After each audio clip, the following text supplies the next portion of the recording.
Lay dramatic sigh. Lay bigger dramatic sigh. Oh, sorry, bro. I was zoning out. Can't believe FIM is done. The what? Oh, right, the ponies. I was lay sighing because I realized I did have a V8. And it was nasty. I know a guy who had a cousin who had a roommate who said there's only 7 vegetables in that stuff. Then the marketing is a lie! It's all a mathematical conspiracy! Also, I'm sad no more FIM too. And no more Equestria girls! Lay actual depressed sigh. I hear ya. On the one hoof, it's nice to see the show got to have a grand finale. Debatably, they had a whole thing after the fall special and never got around to it. Thanks a lot, Hasbro! Oh, right. But at least the series got to have a grand finale. On the other hoof, though, I feel like I'm gonna miss the show. I guess that just means we have to find something else to look forward to. Yes, we shall have to go forth, find a new creative outlet in life, and perhaps find a healthier, more acceptable lifestyle to— Ooh, new pony thingy!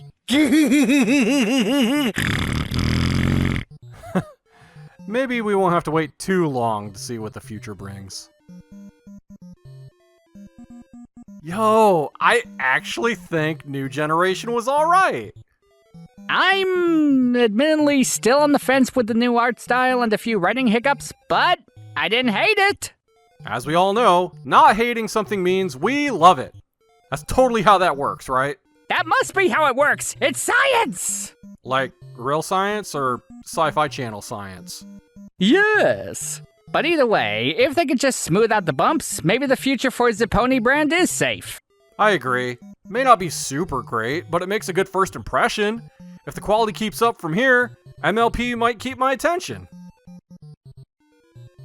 What the hey is this garbage? The last 10% of my innocence. It's going, and yep, it's gone. There is no more. I haven't had to take in trash like this since the last time I was desperate enough to eat at Chipotle.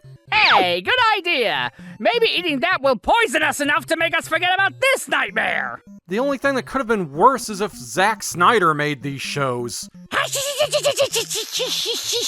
Don't say his name. It gives him power. Crud, you're right. In any case, I just feel like, what was up with those dragons? Why do they keep Karen Fluttershy around?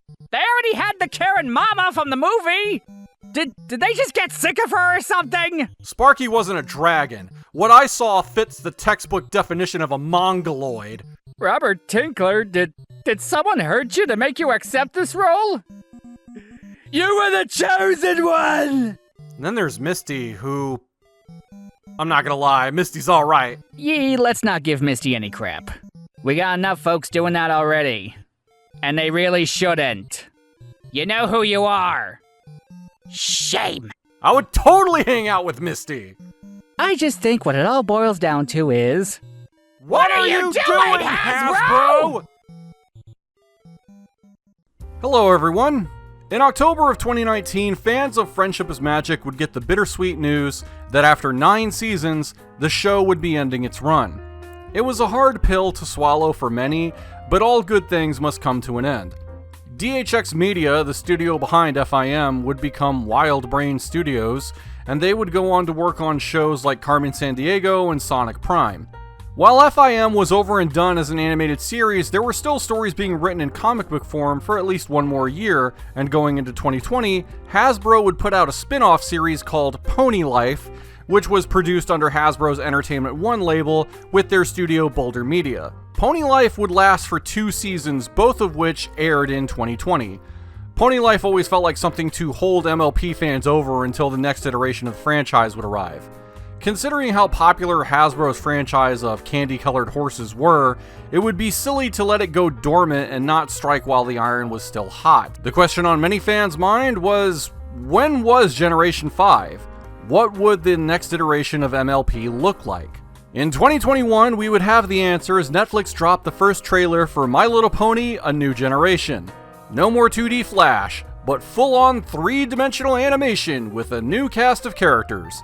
Boulder Media, the same studio behind Pony Life, were now bringing to life an entirely new cast of characters for the official 5th generation of ponies.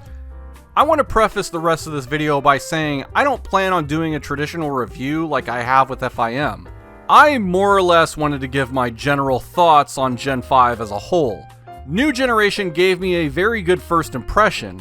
I really liked the look of the characters in the world.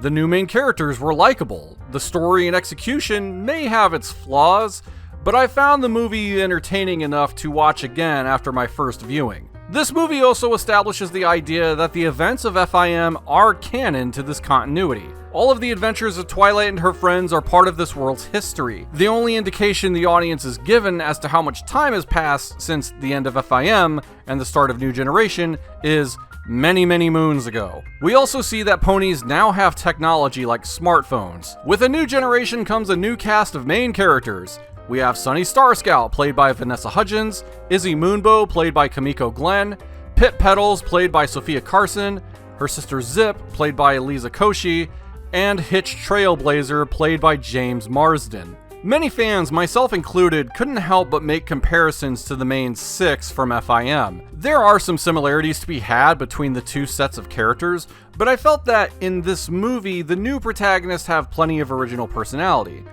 The premise of the movie certainly had my attention. All magic is gone. Unicorns can't do anything. Pegasi can't fly.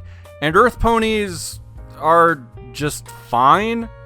I know in FIM it was established that Earth ponies were supposed to possess more strength than the other two races, but I think that was forgotten about for something else. By the end of the movie, magic is restored and Pegasi can fly again, and Earth ponies are still fine. As I mentioned before, this movie made a good first impression on me. I was eager to see what the world of Equestria would be like going forward with this new cast of characters. It's a shame that what we got would not live up to the hype I had. In 2022, we got our first taste of things to come with some 2D animated shorts being posted to YouTube. The series Tell Your Tale brings us the voice cast for the series characters going forward. Sunny is now played by Jenna Warren. Izzy is now played by Anasani, Pip is now played by AJ Bridle, Zip is played by Maitreyi Ramakrishnan, and Hitch is now played by JJ Gerber. To briefly give my thoughts on the cast, I think this group of actors, as well as the rest of the supporting cast, do a good job. Of the criticisms I have about Gen 5, the cast isn't one of them. I think these folks are doing the best they can. What I am not a fan of are the designs for these characters in 2 dimensions. Tell Your Tale is animated by Lil Critter Workshop out of Malaysia. I know that translating characters from 3D to 2D can be a challenge, but I feel like these characters could look so much better. For something that takes place within the same timeline of FIM, this is what we get? Granted, I'm not expecting designs to be lifted straight from what one studio did to be copied by another, but this was the best they could do? With the look of these characters and the quality of animation in these shorts, Tell Your Tale feels rushed. I wouldn't be surprised to learn that these shorts are made with little time but only a few people. I only watched the first 5 episodes of these shorts, and considering just how many there are, I didn't feel the need to watch all of them. From the episodes I watched, the quality of writing on these shorts is not great. I think even the intended audience of young children may not like this. I have seen some folks say that the later shorts are more funny and easier to watch, but I just haven't been in the mood to see for myself. In May of 2022, we would get the official series of Generation 5 with My Little Pony: Make Your Mark, streaming on Netflix. Make Your Mark is animated by Atomic Cartoons in association with Boulder Media and Hasbro E1. MYM goes back to using CG animation, so we get a nice translation from the movie to the series. As I mentioned before, I simply want to give my overall thoughts on this series, having watched every episode available at the time of this video. I'll start with the positives. The look of the characters and environments are very solid. While the animation of character movements may not be as on par with the movie before it, the animation is still decent. With the new cast I mentioned previously, they still give good delivery, and I have no problem with any of the performances. We get a few new characters introduced into the show, with one character that would be my favorite of the series, Misty. Misty is a character that gets introduced as being a sidekick to MYM's primary antagonist, who I will talk more about later. As her character arc progresses, she becomes friends with the main cast, and we learn more about her backstory and the trouble she has fitting into pony society, since she's been cooped up taking orders from a selfish villain who talks down to her. First of all, I like Misty's design. Just something about the frizzy mane makes her unique from the other characters. Misty is played by Bahia Watson, who gives a solid performance with this character, who is just awkward in an adorable and humorous way. Sadly, this is where the positives end for me, as everything else about the show I found to be very off-putting at times. I found it difficult to stay interested in watching this show. Earlier I mentioned that MYM gets a new antagonist. The show introduces Opaline, who is a powerless alicorn who is looking to regain all magic for herself, mostly because she has a massive superiority complex. Early on, I never felt like Opaline was a threat, but more so comic relief. Of the few times this show made me laugh was during a Halloween-themed episode where she fails to scare any pony because of the holiday. Other times, she can be kinda funny because she's just downright incompetent. Near the last few episodes of MYM's run, Opaline manages to gain a lot of magic power and become a capable villain, but I still wasn't a fan of her. I know that villains don't always have to be likable. I mean, they're doing bad things, you're not supposed to like them.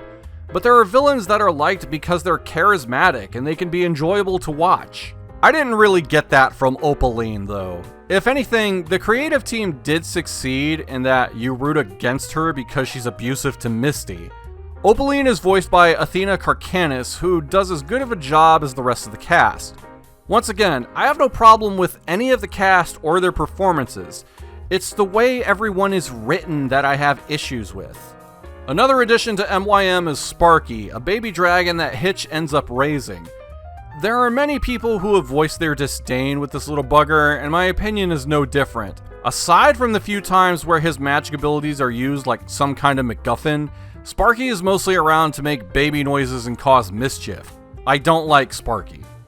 I got tired of his baby noises really quick, and his design is just ugly. This leads to another problem I have with the writing: the main characters themselves. I really liked how these characters were introduced in the New Generation movie. In MYM, it's like, I don't know, what's the opposite of a glow up? Dim down? A big example for me is Hitch. In the movie, he's likable, he's charismatic, and he's brave. The dude isn't afraid to go to great lengths to get things done.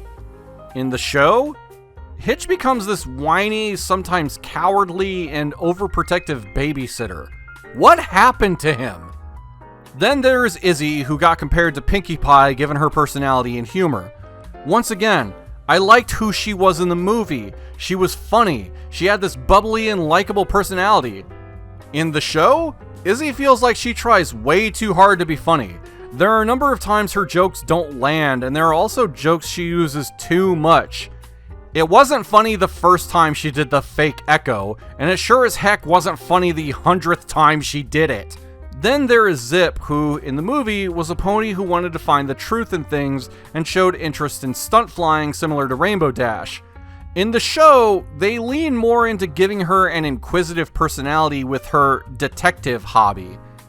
In the first few episodes, she keeps recording notes to herself on her phone to the point it gets annoying. Girl, what are you doing? Recording audio logs for a video game? These are just a few notable examples that stuck out to me how these characters went from fab to drab. The series also tries to tug at the heartstrings of FIM fans with callbacks and characters.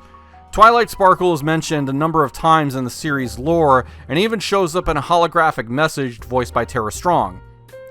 In the later episodes, they bring in Spike himself, but Homie has been struck too many times by an ugly stick. Despite being in continuity with FIM, the magic of that series just isn't found here. There were a number of times where I struggled to keep myself interested in what was going on throughout watching the series. The stories and the way characters are written was the weakest aspect of MYM, and it's one of the most important elements to any piece of media. Most critics who complain about bad writing usually point to the script writers, but there are more factors than just the individual who writes a script. You have to take into account the editing, standards and practices, and executive involvement, if any. There is a lot of input from various positions that make a script what it is by the time viewers see the final product. With that being said, it made me wonder why the writing on this series just doesn't do it for me. When I looked into many of the names credited with MYM, like Jillian Barrow, this was someone who worked on Friendship is Magic. Tony Fleeks, who was an illustrator for the IDW comics, also lent his talent to writing for MYM. Even with talent like this on the creative team, things can still go wrong. It makes me wonder, could they not bring the same kind of quality to Make Your Mark as they did with Friendship is Magic? Were there restrictions imposed by the executives at Hasbro? Were they meant to keep things dumbed down? Did the editors tone things down? When I initially wrote this script, I didn't think we would ever have answers to these questions, but not too long ago, I ran across information that sheds some light on the choices that led to the quality being a problem. Earlier I mentioned Boulder Media and Entertainment 1, two studios Hasbro had in-house to make Pony Life and New Generation. Originally, Boulder Media were going to make a 2D animated series following New Generation. This would have been the official series for Generation 5. There is concept art out there that proves this was the case. Making a 2D animated series would have been easier to produce considering the time and effort it takes to create assets for 3D animation. Sounds like Boulder had everything they needed to deliver a quality show, right? Well, turns out these plans would go up in smoke as Hasbro made the decision to sell off Boulder Media and E1. During the global pandemic, Hasbro, like many companies, lost a lot of money, and in order to make up costs, Hasbro sold off its in-house animation studios, among other things. With Boulder and E1 gone, Hasbro had to outsource production of Gen 5 content to other studios. This is where Atomic Cartoons and Little Critter Workshop come in. Rather than have a single 2D animated series, Hasbro wanted 2D shorts that would be available on YouTube and a 3D animated series that would air on Netflix. It still baffles me why Hasbro went in this direction. Why not stick to the plans Boulder had? A 2D series could have been easier to make, but now Atomic Cartoons was saddled with having to produce a CG animated show on a shoestring budget with very little time to do so. I may not have rock solid proof that this was the case, but when I look at the quality of both Make Your Mark and Tell Your Tale, it would be very easy for me to believe that both of these shows were rushed. It's really disappointing that the execs at Hasbro didn't give Atomic Cartoons or Little Critter Workshop more time to make better quality output. I feel that Hasbro should have stuck to the plan of making a single 2D animated series, and should have delayed the premiere to allow the creative teams more time to deliver a better quality show. It's a massive bummer, really. I wanted to like Gen 5 more than I did. The New Generation movie gave me high hopes that the content to follow would be more appealing, but it just wasn't. There are those out there that would say that someone my age has no business criticizing something intended for young children.